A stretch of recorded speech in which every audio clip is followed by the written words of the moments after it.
اب انشاءاللہ رمضان کے دنوں میں ہمارا موضوع مسلمان کہ قرآن اور حدیث میں مسلمان کا تعارف کیا کرائے.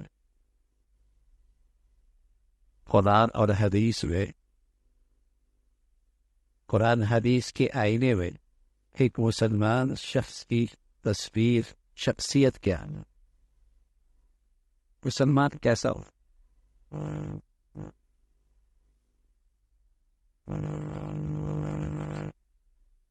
جس کا تعارف اللہ اور اللہ کے رسول نے کرایا، جو قرآن حدیث کے آئینے میں نظر آتا ہو، وہ مسلمان کیسا ہوتا ہے.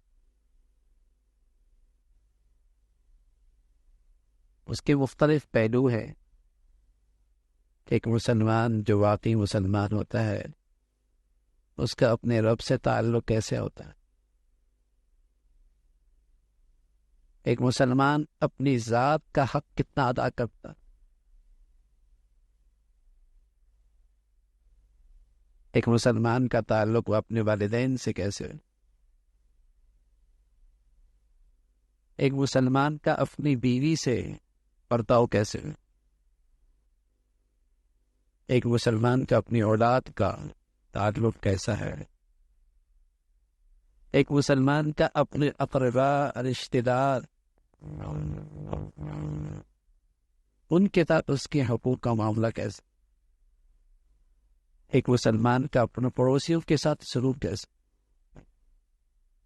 اور ایک مسلمان کا اپنے بھائیوں اور اپنے دوستوں کے ساتھ، اپنے احباب کے ساتھ کیسے زندگی ہونا. اور ایک مسلمان کا سوسائٹی میں کیا کردار رکھنا چاہیے، معاشرے میں اس کا سید کیسا ہونا چاہیے. یہ ایک مسلمان شخصیت کے مختلف پہلو ہیں، اور یہ پہلو کے ذریعے قرآن حدیث سے مسلمان کا تعارف کرا ہے. انہی پہلو کی روشنی میں قرآن اور حدیث میں مسلمان کی شخصیت کی تصویر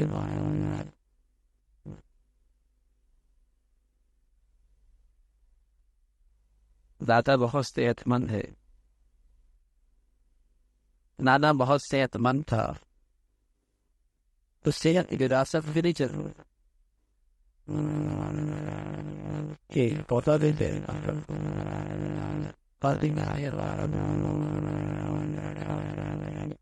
اس کی صحت کے لیے ضروری ہے کہ اس سے وہ غذا اچھی استعمال کی جائے، دوا اچھی استعمال ہے، پرہیز بھی ہو، اور اس کی صحت بحال وراثت ایسے نہیں چل رہا ہے. اسلام بھی وراثت پہ نہیں چل رہا ہے. یہ آباء و اجداد سے مسلمان ہے. یہ آج تو کیسے لوگ یہ پیدائشی مسلمان ہے، یہ پرتوں شماری میں مسلمان لکھا جاتا ہے. یہ سب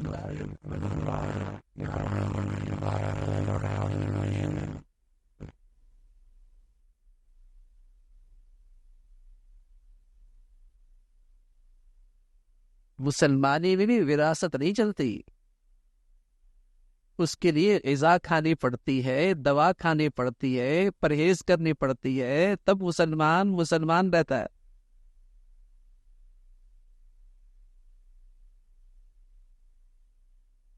یہ تو ہم سب سمجھتے ہیں کہ اگر صحت سے مضر چیزیں کھائی جائیں تو آدمی کی صحت خراب ہو جاتی ہے. پتہ نہیں آج مسلمان یہ کیوں نہیں سمجھتا کہ اسلام کے متصادم زندگی گزاری جائے تو اسلام نہیں رہتا، مسلمان نہیں رہتا. یہ پتہ نہیں کیوں نہیں سمجھ میں آتا. صحت کے معاملے میں تو بڑا حساس ہے، نہ صرف اپنی ذات کے لیے، اپنی اولاد کے لیے بھی، کہ کوئی ایسی چیز نہ ہو جو اس کی صحت کے لیے مضر ہو اور اس کے لیے ہلاکت کا باعث ہو. لیکن آج یہ حساسیت اسلام کے بارے میں نہیں رہی ہے.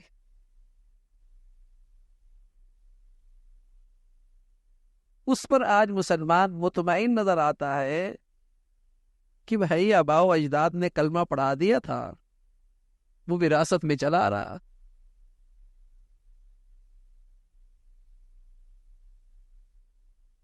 تو مسلمان کا تعارف ہے، کمزور تو ہم بھی بہت ہیں، لیکن جب ایک صحیح مسلمان کا تعارف سامنے آئے گا اور اس صاف اور شفاف آئینے میں میری تصویر نظر آئے گی تو مجھے اپنی خامیاں نظر آئیں گی، علاج کرانا آسان ہو جائے گا، توبہ اور استغفار کرنا آسان ہو جائے گا۔ مصیبت وہاں ہوتی ہے کہ بیمار بھی ہے اور اسے اپنے بیماری کا احساس بھی نہیں ہے، نہ واقفیت اتنی ہے کہ اسلام کے کنارے پہ کھڑا ہے اور سمجھتا ہے جنت کا ٹھیکیدار یہی ہے۔ اس سے اچھا مسلمان کوئی نہیں ہے۔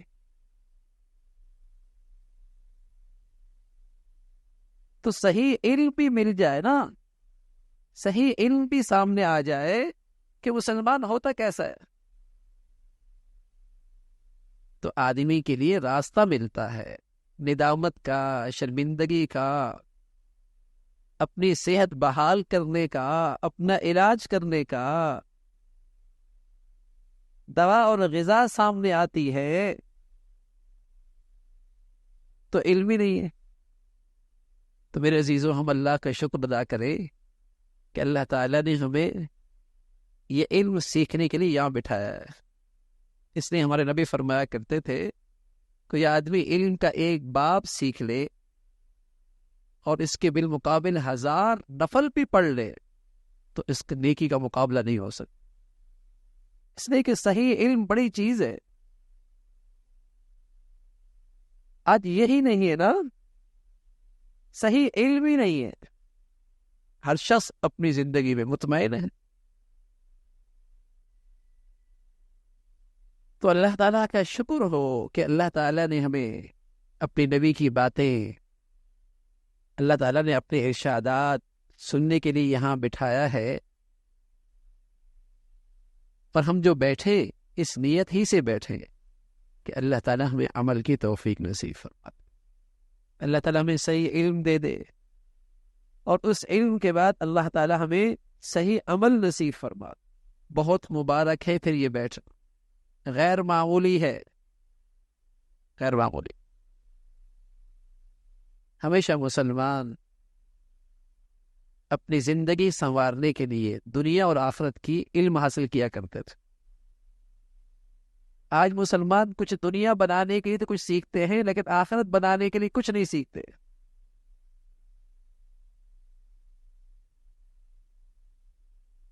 حالانکہ کہتے ہیں کہ دین دنیا ساتھ لے کے چلنا چاہیے، کہتے ہیں دین دنیا ساتھ لے کے چلنا چاہیے، لیکن جب اسے اپنی زندگی کا جائزہ لے تو پتہ لگے گا میاں دین کے لیے کتنا وقت دیتا ہے، دنیا کے لیے کتنا دیتا ہے۔ دنیا سیکھنے کے لیے اپنے بچوں کو کتنا بھیجتا ہے، اور دین سیکھنے کے لیے اپنے بچوں کو کتنا بھیجتا ہے۔ کہتے ہیں دین دنیا ساتھ لے کے چلنی چاہیے۔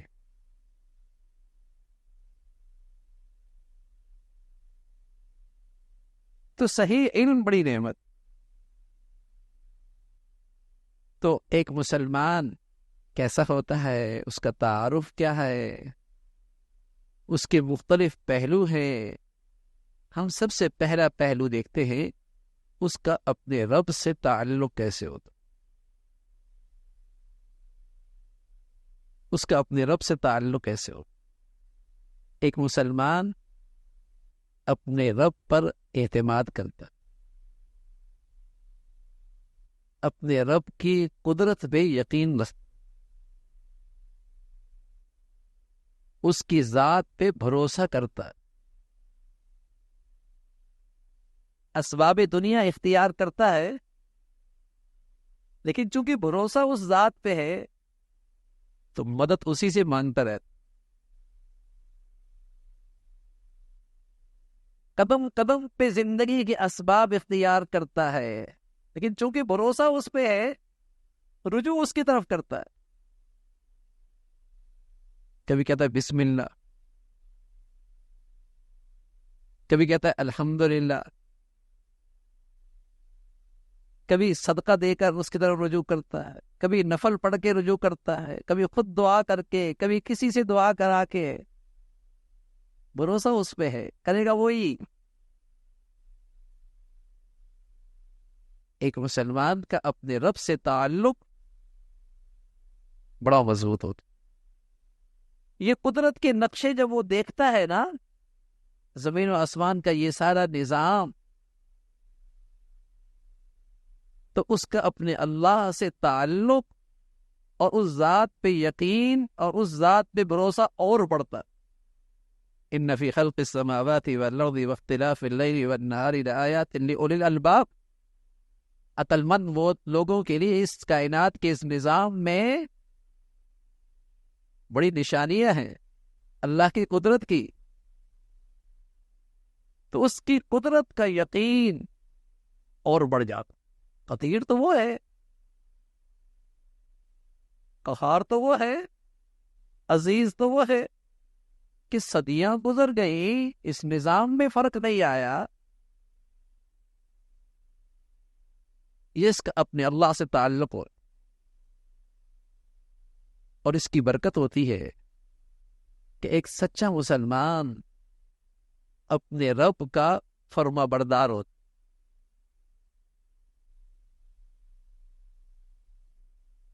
جلوت میں بھی، مجمع میں بھی، اور خلوت میں بھی اس کے حکموں کی تعمیل کرنے والا ایک مسلمان ہوتا۔ اس لیے اللہ کے نبی صلی اللہ علیہ وسلم فرمایا کرتے تھے، لا یؤمن احدکم حتی یکون ہواہ تبعا لما جئت بہ۔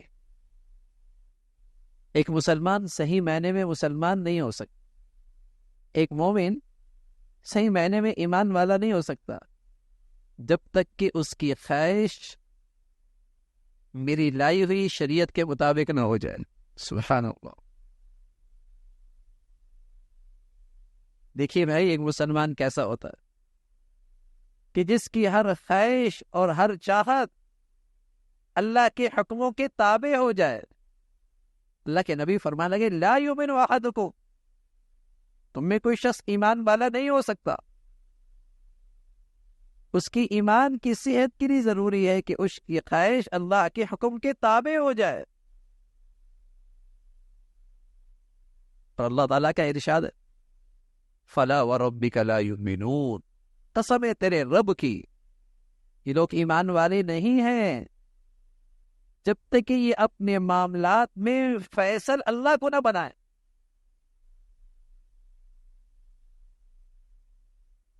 یہ اس وقت تک ایمان والے نہیں ہے۔ ایک واقعہ ہوا، ایک یہودی اور ایک منافق کے درمیان آپس میں جھگڑا ہوا۔ منافق لبادے میں مسلمان تھا، بے روپیہ تھا، مسلمان کہلایا کرتا تھا۔ یہ دونوں اپنا معاملہ لے کے گئے اللہ کے نبی صلی اللہ علیہ وسلم کی خدمت میں۔ آپ نے فیصلہ یہودی کے حق میں فرما دیا، حق اس کا تھا۔ اور بے روپیہ جو نام کا مسلمان تھا، اس نے کہا عمر کے پاس چلتے، کیا عمر یہودی کا نام سنتے ہی فیصلہ میرے حق میں کر دیں گے؟ عمر کے پاس گئے فیصلہ لے کر، تو عمر سن لیا فیصلہ، بات سن لی، مقدمہ سن لیا۔ یہودی کہنے لگے، ایک بات فیصلہ کرنے سے پہلے بتا دوں کہ تمہارے نبی نے فیصلہ میرے حق میں کیا ہے، یہ سن لو۔ عمر رضی اللہ عنہ اندر تشریف لے گئے، تلوار لائی اور اس تلوار سے وہ نام نہاد مسلمان کی گردن کاٹ دی۔ بڑا شور ہوا مدینہ میں کہ عمر نے ایک مسلمان کو قتل کر دیا۔ تو اللہ نے قرآن کی آیت اتار دی، فَلَا وَرَبِّكَ لَا يُؤْمِنُونَ حَتَّى يُحَكِّمُوكَ فِي مَا شَجَرَ بَيْنَهُمْ، قسم ہے تیرے رب کی، یہ ایمان والے نہیں ہیں۔ ایمان والا تو وہ ہوتا ہے جو اللہ کے حکم کے سامنے سر خم تسلیم کرتا ہے، نبی کے فیصلے کے سامنے سر خم تسلیم کرتا ہے۔ اب مسلمان ذرا دیکھے اپنی عملی زندگی میں وہ اللہ کے حکم کے سامنے کتنا سر ہم تسلیم کرتا ہے، کتنا اللہ کے حکم کو تسلیم کرتا ہے، کتنے اللہ کے حکم کو پورا کرتا ہے.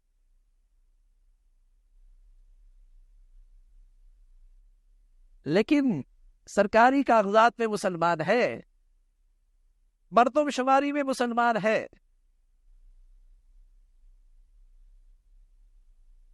ایک صحت مند مسلمان کیسے ہوتا ہے، اس کا اللہ سے کیا تعلق ہوتا ہے؟ دونوں باتیں میں نے آپ کو بتائیں، ایک اللہ کا ارشاد ہے اور ایک نبی کا ارشاد ہے.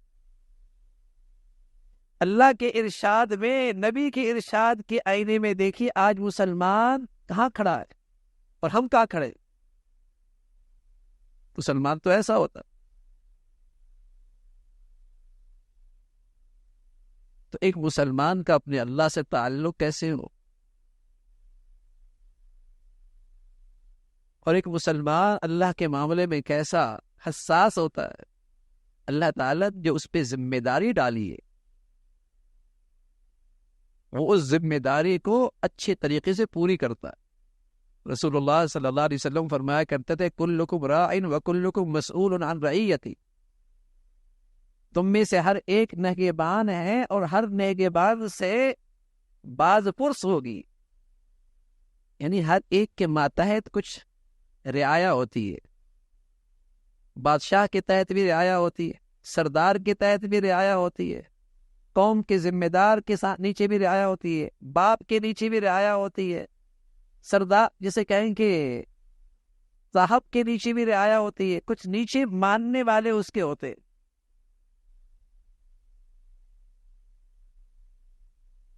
تو ایک مسلمان اللہ کے معاملے میں اپنی ذمہ داری کو کتنا پورا کر رہا ہے، کتنا اسے خیال ہے کہ اللہ نے مجھے ذمہ دار بنایا ہے اور میں اللہ کا طرف سے ایک ذمہ دار ہوں، مجھ سے پوچھ ہوگی. ایک دفتر کا ذمہ دار ہوتا ہے، ایک فیکٹری کا ذمہ دار ہوتا ہے، ایک کارخانے کا ذمہ دار ہوتا ہے، اس سے بات پرس ہوتی ہے. اور ایک مسلمان پر اللہ کریم نے ذمہ داری ڈالی ہے کہ تم میرے نائب ہو اور تم نے اپنے ماتحتوں میں میرے حکم کی تعمیل دیکھنی ہے کہ کتنا میرا حکم پورا ہو رہا ہے. اس ذمہ داری کا تمہیں احساس کتنا ہے؟ اور رسول اللہ صلی اللہ علیہ وسلم نے فرمایا یہ باج پرس بھی ہو. اسی طرح ایک مسلمان کا اللہ سے تعلق بہی مانا کہ راضٍ بقضاء اللہ وقدری. ایک سچا مسلمان وہ ہمیشہ اللہ کے فیصلوں پہ راضی رہتا ہے. حضور علیہ الصلوۃ والسلام نے یوں فرمایا کہ مسلمان کا معاملہ بڑا عجیب ہے، اور یہ مسلمان ہر حال میں خیر ہی میں ہے، بھلائی ہی کے اندر ہے. ان اطاعہ سرا شکر فکان خیر له، وَإِنْ أَصَابَهُ ضَرَّاء صَبَرَ فَكَانَ خَيْرًا لَهُ. اگر اس کے پاس خوشحالی آ جائے اور اللہ کی نعمتیں آ جائیں اور اس میں اللہ کا شکر ادا کرے تب بھی یہ خیر کی حالت میں ہے. اور اگر اس پر کوئی ابتلاء، آزمائش، امتحان آ جائے اور اس ابتلاء اور آزمائش میں اسے اللہ کا فیصلہ سمجھے کہ اللہ کی طرف سے ہے اور اللہ کی اس تقدیر پہ راضی ہو، تو رسول اللہ صلی اللہ علیہ وسلم نے فرمایا اس کا کوئی گھاٹا نہیں، چاہے ساری زندگی بستر پر بیمار رہے، اس کا کوئی گھاٹا نہیں ہے. یہ اللہ کے ہاں بہت کمائی کر رہا ہے. تو مومن کی ایک شان ہے، صحت مند مومن کی، کہ وہ ہر حال میں اللہ کے فیصلے پہ راضی رہتا. پر یہ اتنا بڑا انعام ملتا ہے، اللہ تعالیٰ کا ارشاد ہے، اتنا بڑا انعام ملتا ہے جب آدمی یہ دنیا سے جانے لگتا ہے تو فرشتے اس کے ارد گرد اکٹھے ہو جاتے اور اسے خوشخبری سناتے اور کہتے ہیں یا ایتھا النفس المطمئنہ ارجعی الی ربک، چل اپنے رب کی طرف، راضیۃ مرضیہ، اس لیے کہ تو ہمیشہ اللہ سے راضی رہا ہے، اللہ بھی تجھ سے راضی ہے. تو نے کبھی اللہ سے شکوہ شکایت نہیں کی؟ تو اللہ کے فیصلے میں کبھی دل و جان سے ناراض نہیں ہوا؟ تو اللہ سے راضی ہے، اللہ تو اس سے راضی ہے، راضیۃ مرضیہ۔